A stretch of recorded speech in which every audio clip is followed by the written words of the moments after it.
Welcome, disciples of the internet, to the penultimate septenary installment of the Mario 3 analysis series, in which I intend to recreate every single level of Super Mario Bros. 3 inside of Mario Maker 2. The entire gimmick of World 7 is pipes and the various plants that dwell within. Even the map is shaped like pipes. Including the two different Piranha Plant levels, there are a total of 14 levels, tying World 7 with World 6's record of 14 levels. If you missed the previous 3/4 of this game, click on the reference card to start at the very beginning of this series. One more not shameless plug before the building begins, however, make sure to subscribe and toll the notification bell to view even more jelly-infused content. 7-1, in these variations of levels, the Super Mario Bros. 3 developers want to flex their verticality, and most of the times these levels are so much worse than those of the horizontal variety. The reason for this being is that there's a wrap warp effect where Mario can teleport between sides of the screen. In this level it doesn't cause any soft locks, so we can just have normal borders on the edges of the screen.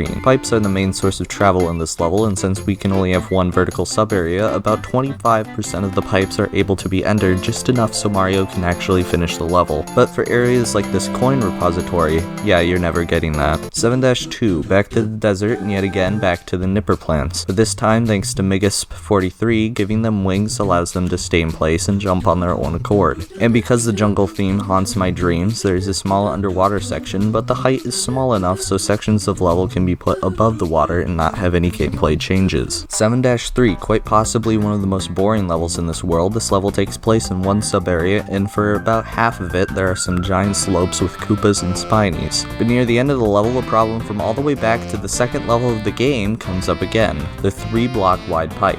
That I am uncertain will ever appear again. You cannot have 2 and 3-block wide pipes in Mario Maker 2, which is a travesty I will sadly never forget for the rest of my life. This time I made it 5 blocks wide to add some presence of symmetry, as 4 blocks just looks too weird. 7-4, water level with auto scroll. How could it possibly get any worse? The custom scroll feature Mario Maker 2 was made with airship-like levels in mind, so the custom scroll feature is disabled for underwater levels. I still put auto scroll on the level, but since the camera doesn't force you upward, there are multiple sections like this jellyfish section that you can just skip with no hassle whatsoever. There's also a new enemy in the Spiny Cheep Cheep, but I never knew what was special about them anyways, so I just used some green Cheep Cheeps instead. 7-5, this underground level is sort of like a puzzle level, kind of like 6-5, but not as trash. But there are 14 different pipes that Mario can enter, and obviously some of them had to be cut. My first priority for pipes I would include was necessary pipes, then pipes that would prevent players from being soft-locked. However, even with most of the pipes being included, there are some stragglers, especially now that there are no ice blocks. Like this one, where if you haven't cleared out the bricks beforehand, and you don't have a super leaf, you'll be stuck and forced to restart the level. Michael!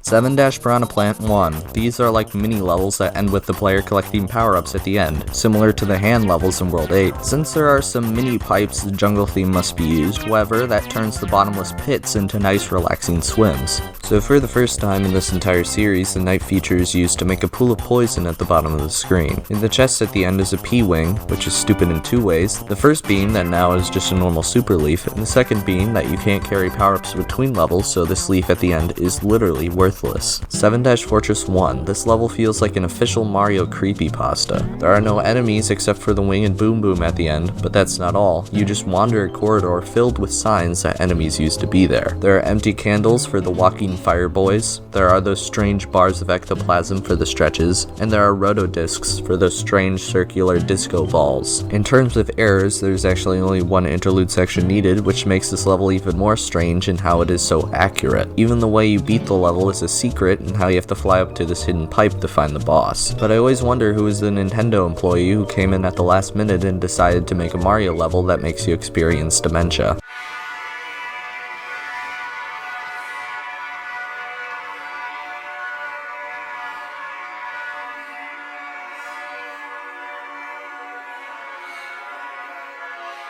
7-6, another vertical level, and this time, yeah, you actually need to warp across the screen in order to progress. Whenever there's one of these situations, warp doors are the best solution as they keep Luigi within the same sub-area. The first main gimmick of this level are these lifts that astral project themselves, and you can change their direction with a jump. But now in Mario Maker 2, your free will is completely taken away with a chain and an unstable blue lift. 7-7, the more and more I recreate this world, the more I see that this is where the Mario 3 developers really wanted to experiment. experiment. You grab stars on a tight time limit to avoid taking damage from the munchers below you, and there are so many munchers, too many munchers for the Mario Maker 2 enemy limit. So yet again, thanks to Megas 43, every other muncher is replaced with spike traps, creating a sort of nice alternating pattern. 7-8, probably one of the most normal Mario-like levels in this world so far, no wacky gimmicks, and there are even some secret sub-areas as well, and one of them just has to have a hammer suit to mock me again. There are some Batui plants, and this time I had to acquiesce to Mario Maker 2's demands and put the spike balls on chains, as the snow theme would just be too out of place here. At the very end of the level is just another Nipper plant, except this one is much more powerful than the ones who came before. He rapidly spits out fireballs from atop his perch. The red bullet bill launcher is optimal to replace his fireballs, as you can put whatever you want into the blasters, including lava bubbles. 7-9. 7-8 was too sensical to be the final level of this wacky world, so we need one last experimental level before we get to the fortress and airship and such. The purple wireframe from World 2 is now blue, and there are various different walls of ice blocks. They cannot be simply replaced with blocks this time, as that would create soft blocks, so the bottom brick of the wall is cut out so the walls still technically count as an obstacle. The enemies in this level are also quite easy, which makes it so strange that this level is placed near the end of the world. 7-Fortress 2, a fortress with actual difficulty since the pipes in this level are colored red. You can change the color of the pipes in Mario Maker 2, but this also changes the speed of the pipes as well. So the piranha plants emerge from the pipes much faster than usual. And for the enemies, we got some disco balls, some thwomps, boom boom of course, dry bones, and you know, boo diddlies. 7-Piranha Plant 2, another simple pipe level with more of those munchers that alternate coming at pipes. But since in Mario Maker 2 the munchers do not all load in on their chains at the same time, it can lead to some wacky mushroom patterns that can be near impossible to solve. The very end of this level also gives the player a mushroom, which is even more useless than the P-Wing. 7-Airship, the longest airship yet, so long that it reaches the very end of the level. This airship again relies on the corkscrew platforms for difficulty that is now completely erased with the blue platforms. But for positives, there is the return of some actual enemies. It feels so long since I've seen more than 5 life forms in an airship level. For Ludwig himself, I yet again used another Megas 43 tip to add a Sledge Bro to the side to replicate the stomp effect that Ludwig used in his original fight. The very end of this level is also much more cursed now that the ending is now directly next to the end of the level. So that was all 14 worlds of World 7 of Super Mario Bros. 3 represented in Mario Maker 2. For the next video, I'll rank all of these levels based on their faithfulness to the original, but for now, I will just rank all of the levels in this world. Number 14, 7-5. Number 13, 7-6. Number 12, 7-1. Number 11, 7-Airship. Number 10, 7-Piranha Plant 2. Number 9, 7-Piranha Plant 1. Number 8, 7-4. Number 7, 7-9. Number 6, 7-Fortress 2. Number 5, 7-8. Number 4, 7-2. Number 3, 7-Fortress 1. Number 2, 7-7. And number 1, 7-3. So that's all of the levels in World 7 ranked from least to most faithful in Mario Maker 2. Eventually I'll recreate the final world and the final ranking of every level, but until then, stick around.